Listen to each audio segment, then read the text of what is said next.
From MTN News, this is Positively Montana, sponsored by the Town Pump Charitable Foundation. Hello, I'm MARIAN Davidson. Thanks for joining us for this week's edition of Positively Montana, where we introduce you to incredible Montanans making a difference in their community and the unique voices of Big Sky Country. Fly fishing is a tradition as old as Montana, and one Red Lodge woman has her sights set on taking that tradition to a national stage. MTN's Andrea Lutz introduces us to the Montana woman who just earned her spot on the U.S. women's fly fishing team.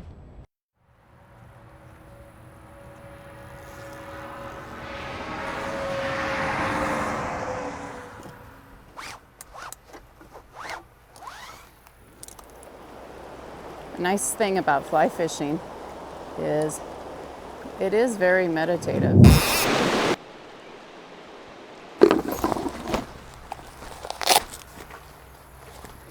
There we go. You have to pay attention to everything because you look at the sun angles, you look at where the shadows are, you look at what's going on the water.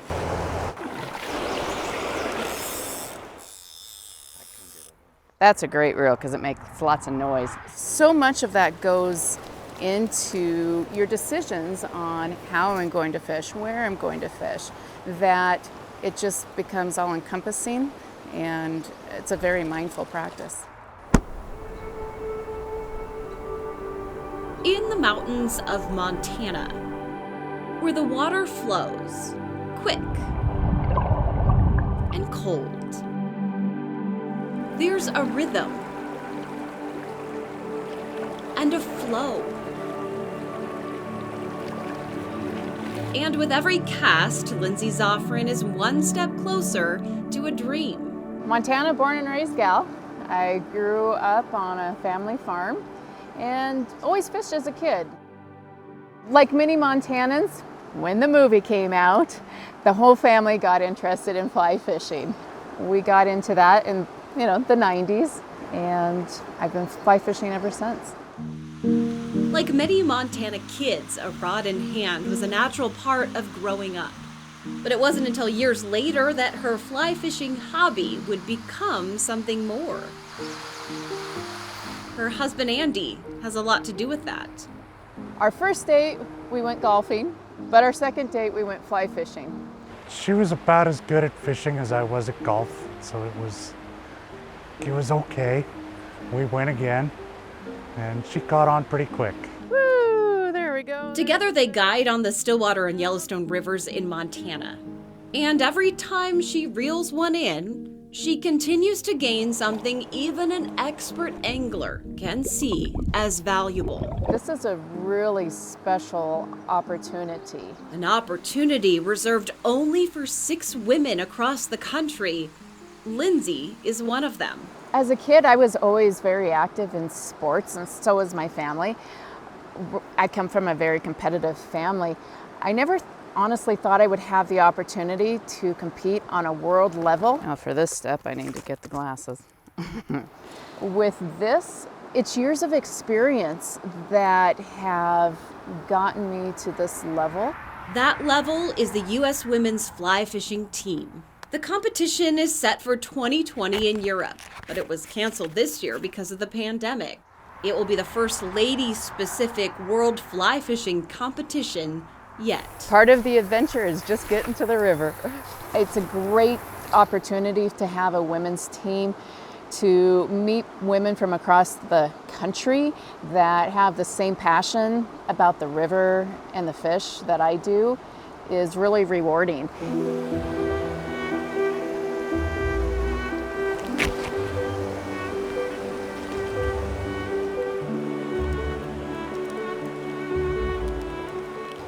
The flies I'm using are all tied by my husband, who is an excellent fly tyer.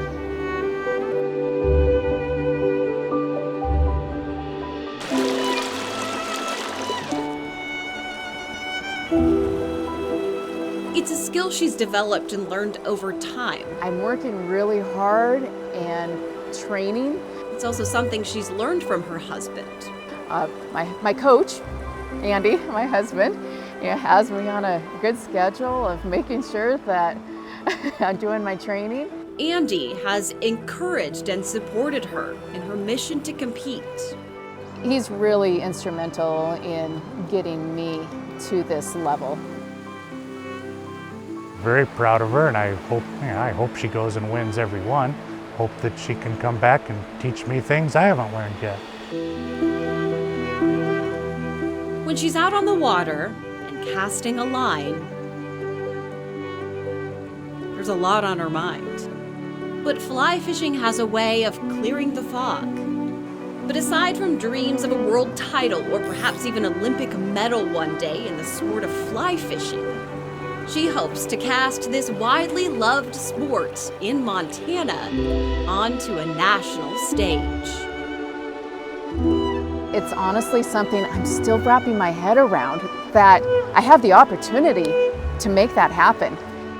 In Red Lodge, Andrea Lutz, There's a rainbow.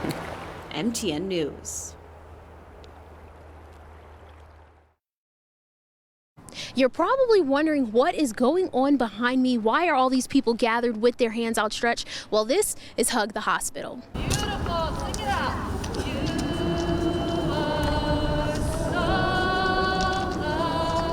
And that was the message sent to healthcare workers at Bozeman Health as dozens came together to surround the hospital and show the representation of them hugging the hospital as an overhead drone captured the visual. We came out tonight to just show our appreciation for all the healthcare workers that have been through so much and have been helping our community over the last year and a half try to get through COVID. These guys are on the front lines, keeping all of us safe.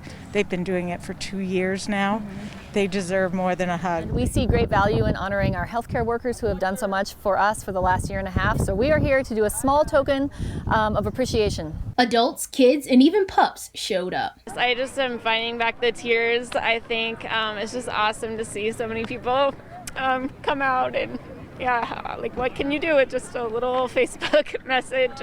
Are you happy with the turnout? Oh yeah, yeah, definitely. I think it's going to be pretty cool to see that shot of all of us in here together. And yeah, I don't know if we're going to make it all the way around, but I think it's even if we don't, it's really, really neat to see everybody. The message was clear. Thank you. And thanks for your unconditional support and care.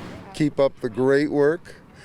Hats off to you, and we're supporting you as best we can. Thank you, and you are heroes. The event lasted about 30 minutes and everyone here called it a success. Reporting at Bozeman Health, Annie Johnson, MTN News. Alicia Anderson is a history major. She's also the mother of 4 children under 5. I spoke with her about her mission to help other families connect with their heritage and culture. Knowing your history, about knowing where you come from, is really part of who you are, whether you realize it or not. Alicia Anderson is a busy lady. She's a wife, a mother of 4, and a hardworking full-time MSU student. She's Native American, proud of her Nakota Nation heritage. My grandpa, who had actually just recently passed in July, he helped raise me, and he had taught me, all these old stories growing up. And at the time, I didn't realize that I was also learning our history. Now, as a history major, she hopes to help pass along stories of her culture and help others learn about theirs. She sees several ways she may want to turn history into a career as a teacher or curator of a museum or genealogist. I've actually always really been interested in genealogy, and having a history background, that would really help a lot, especially with Native Americans. We don't have a lot of resources when it comes to that. She believes it would be amazing for her children and others to have access to those resources, especially as they grow up in a diverse community here on MSU's campus, a world far away from the reservation. We try to let them know, yes, we are different. We're different, and everybody's beautiful. If we're already in a world different from when I was a child, we're already learning the real history of Native America in schools. We're learning a little bit more and more every time, and so seeing that difference is great. Spend time talking to her, and I couldn't help but feel she makes it look easy. I learned her husband is also a full-time student, a horticulture major. They share 4 children, 5-year-old Liam, 3-year-old Douglas Owen, 2-year-old Killian, and 4-month-old Margot. I actually have an amazing husband. Yeah, we are a great team. She says all-around support is key. She says she gets peace from her children, the love from her family back home, and her Native American family at MSU. She says leaving home isn't always easy, but it is worth it. As a people, we rely heavily on our families. And so, you know, like having our children and having them here with us and then being able to see stuff like this, this is amazing for us. You know, I remember being a little kid and thinking, oh my gosh, people go to like the big colleges, like Montana State, you know, like all of those things. And that was just a dream to me. And so for my sons, you know, because I have 3 boys and a girl. And so for them to see us going to school and doing that and being active in, you know, our education and, you know, promoting Native American education in general. She says she wants to encourage other Native Americans, including mothers like her, to persevere when it comes to getting an education. If they could take away one thing from my story, I would say just go back. If you are anticipating that, you know, you're like, I'll finish eventually, I'll go back to school, just go. Just do it. It's a lot easier to just go back and get it done. Even with kids, you know, just go. Just start, get the process going. Especially if you are, you know, the only Native in class, that's okay. She says being surrounded by support here also helped her learn how to do things alone, something she says she knows can be hard. She hopes sharing her story will empower others to follow their dreams as well. In Bozeman, Holly Brantley, MTN News. More stories from the heart of the Treasure State are on the way when Positively Montana continues after this, sponsored by the Town Pump Charitable Foundation. Welcome back to Positively Montana, sponsored by the Town Pump Charitable Foundation. A longtime volunteer is reflecting on her nearly 20 years of service to the Great Falls Rescue Mission. MTN's Asher Lind caught up with the woman who's made a career out of helping others. The garden next to the Rescue Mission Women's Center has had some big seeds planted in it over the years, and now one of their mainstays is calling it a career after nearly 2 decades of planting seeds in the lives of others. Everyone knows the impact the rescue mission has on the community, and Anita Yost knows that as well as anyone, having worked nearly 2 decades with the rescue mission, serving thousands of families over the years. She started working at the mission after she said she was called to serve her community and never looked back. I was working in casinos at the time, and he said, Onita, it's time to quit helping these men build their empire and come help me build my kingdom. And so I quit my job not knowing where I was going. Yost is retiring from a career filled with giving to others and caring for those who needed it. She says that being able to plant seeds in people's lives was a blessing to her, and even trained the woman taking over her position. My life has been enriched greatly by all of those people whose lives I've touched. They've all touched my life too. The rescue mission is grateful for everything Yost has done in her time there, and everyone agrees it won't be the same without her. It's been wonderful to work with her. We've only had a few people that have been around as long, you know, and in these days where people seem to come and go, she was one of the mainstays. She pretty much developed the women's program here, the recovery program, the discipleship program we call it, and we watched it grow and we watched it go through good times and some rough times, but yeah, she was good to work with. The rescue mission will continue to serve, but they will always remember the work of Onita Yost and what she means to the community. In Great Falls, Asher Lind, MTN News. In Missoula, we've got a local blacksmith giving away free lessons to turn a new leaf for people. We're talking about turning this into this. You know, once you start opening those doors and seeing the transformative properties of this material and seeing that something can become so soft and malleable and then so permanently frozen into such a hard state, that can be something that's really gathers a lot of interest. As the season changes and leaves turn color and fall from the trees, artist Jesse Blumenthal offers people a moment of creativity. Right, well, it's the Tricycle Forge Blacksmith School, And the project right now is the Turn a New Leaf project. Blumenthal worked as an architectural welder and blacksmith before going to the University of Montana for a Master of Fine Arts. And after getting my MFA, decided that I wanted to focus more on community engagement. Funded by the Montana Arts Council, the National Endowment for the Arts, and Republic Services Charitable. As well as some personal dollars involved to take a forge and mount it to an electric tricycle and be able to pedal it around communities in western Montana and offer random engagement with blacksmithing. The modified trike weighs nearly 1,000 pounds, carrying the weight of anvils, tools, and more. Friday evening, it was parked outside the Zootown Arts Community Center. To the curious people who walked around the corner to see the mobile blacksmith school,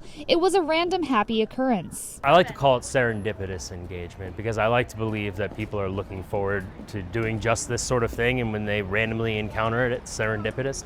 One by one, a handful of lucky people gave the ancient technique a try, often for the first time. Embellishing laser-cut steel leaves with the strike of a hammer, locals like Harley Hatch experienced an event to remember. Getting asked if I wanted to learn something was kind of neat. Didn't have a chance to learn anything else today, so that was rad, especially something so cool. And the fun aspect? It's unexpected. Especially if it's just like it was for me. I'd rather do that than plan to do it. That was fun. And Blumenthal, who also offers private lessons and workshops, is an instructor who guides you along the way. Yeah, he gives you the reins, but shows you how to use them. And behind those techniques are thousands of years of history that go into a craft that's been carried through millennia. Yeah, it's like a history lesson also. So these are all, traditional techniques that have had, thousands of years of development, quite literally, under the human hand. The Tricycle Forge Blacksmith School will continue to operate this fall in Missoula and will be transported to other western Montana cities in the spring. So if you cross paths with the mobile school, maybe it's the right time to turn a new leaf and learn a new skill. For more information, visit industrialartsmontana.org. In Missoula, Geneva Zoltek, MTN News. More stories from the heart of the Treasure State are on the way when Positively Montana continues after this, sponsored by the Town Pump Charitable Foundation. Welcome back to Positively Montana, sponsored by the Town Pump Charitable Foundation. When Laundry Day comes around, most of us probably think of it as a chore. But imagine how you'd feel if you didn't have a washer or dryer, or if you didn't have the means to buy detergent or quarters for the laundromat. You might think of it as less of a chore and more of a commodity. Well, that's the thinking behind a Hamilton program offering free laundry services for folks who need it. Well, I guess if it wasn't for Laundry Love, I'd be kind of struggling. Melissa Gray will be the first to tell you that life isn't all sunshine and rainbows. I had no car, no way to get places, nowhere. My neighbor gave me a job. There's times where my hours were so low that I couldn't do my clothes. But each week, this laundromat and the people inside offer Melissa and others like her a little bit of stability through a program called Laundry Love. The quarters, the detergent, and the kindness are all free. Confidentiality is huge. They get the bag from Janet and then they bring in their laundry. Nobody knows that they're here for it, and that's a dignity thing. By now, Laundry Love has become a full-time job for leader Stephanie Jackson as she organizes appointments for anywhere from 25 to 70 people each week. We have grown so much that a lot of it is the renters that have been displaced because their homes are being sold. They're borrowing camp trailers to stay in, they're staying with family, or majority of them are in their cars and they have kids. Hundreds of loads of laundry have whirled around these washers and dryers in the 3 years since Laundry Love launched in the Bitterroot. Donations and grants keep the program afloat. And each week, folks come and go, grateful for the help and the lack of judgment. After all, everybody has dirty laundry. They bring in maybe bags or laundry baskets that are broke down, and their heads are hung down and they're like, I'm here for Laundry Love. And by the time they leave, they got a pep in their step. They're like, oh, okay, I'll see ya. You see them go out to their car, and as they're going out to the car, they're smelling it. That's what it's about. Laundry Love Hamilton will gladly accept monetary donations or hygiene products. You can reach out through their website or their Facebook page. In Hamilton, Megan Mannering, MTN News.